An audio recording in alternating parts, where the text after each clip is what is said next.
Na Marsu máme základnu. Pravnučka bývalého amerického prezidenta přináší šokující informace. Potomek Dwighta Eisenhowera slibuje, že nedá pokoj vojensko-průmyslovému komplexu a jeho mimozemským spojencům. Nárůst vojensko-průmyslového komplexu se ukázal být jednou z největších obav v životě prezidenta Eisenhowera.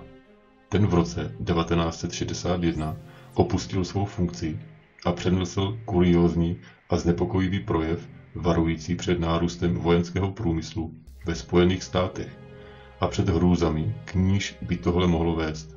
Eisenhower v roce 1961 po 2 úspěšných funkčních obdobích zanechal svůj úřad prezidenta Spojených států. Ve svém odchodovém projevu vyjádřil své hluboce zakořeněné obavy o budoucnost své milované země.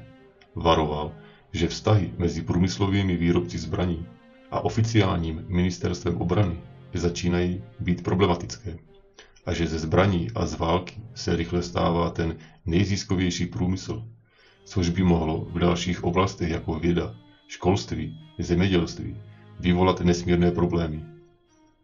Ve svém projevu zdůraznil, že se tu opakovaně podléhá pokušení z dojmu, že nějaké okázalé ohromné a nesmírně drahé superakce se stanou zázračným řešením všech našich současných těžkostí. Přichází s tím ohromný nárůst úplně nových složek v naší obraně. Dochází k rozvoji programů k vyléčení všech potíží v zemědělství nějakým vědeckým projektem, k dramatické expanzi jak základního, tak aplikovaného výzkumu. Je tu výhled na to, že národní vědátoři budou nominovat nad federální zaměstnaností, nad alokací prostředků do všech projektů a ve všem bude přítomna moc peněz. A na to je smrtelně důležité si dát pozor. V letošním roce se k nám vrací děsivá ozvěna těchto slov. Loni část federálního rozpočtu alokovaná pro ozbrojené síly raketově vyrostla na více než 600 miliard dolarů, kdy mnozí v ozbrojených silách žádají ještě o větší částky na další finanční rok.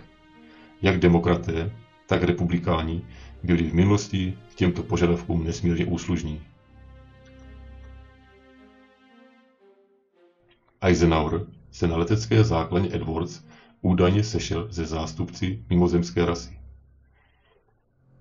Prezident Eisenhower je ale znám i jinými věcmi než svými chmurnými proroctvími a svou roli ve druhé světové válce.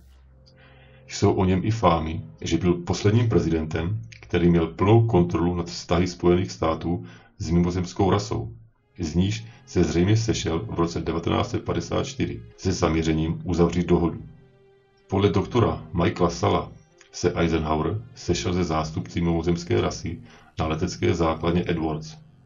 O těch mimozemšťanech se mluvilo jako o nordické rase a ti ho ponoukali k tomu, aby se jeho země vzdala programu jaderných zbraní výměnou za pokročilé technologie, což byla nabídka, které Eisenhower odmítl vyhovět.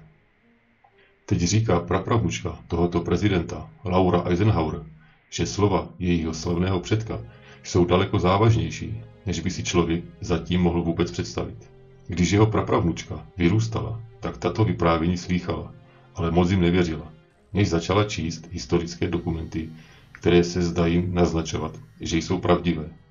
Jakmile dospěla k přesvědčení, že na těchto povídačkách opravdu něco je, tak začala zkoumat DARPA, přísně tajnou pobočku amerických ozbrojených sil k vývoji pokročilých zbraní, která vznikla za prezidentování jejího výzačného předka.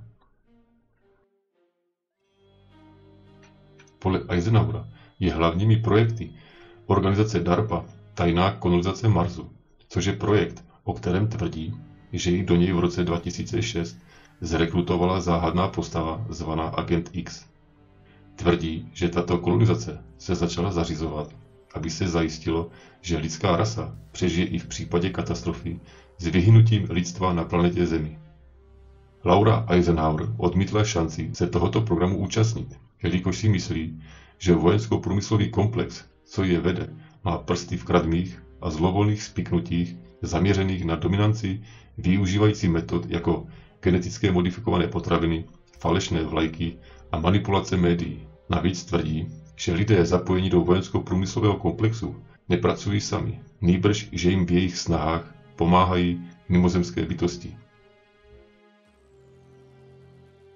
Podle Laury Eisenhower je jediným způsobem, jak osvobodit lidstvo od sevření těmito zlovolnými silami, zapřáhnout sílu, ženskou energii, schopnou zlomit tato pouta a obnovit na zemi dobrotu a čistotu.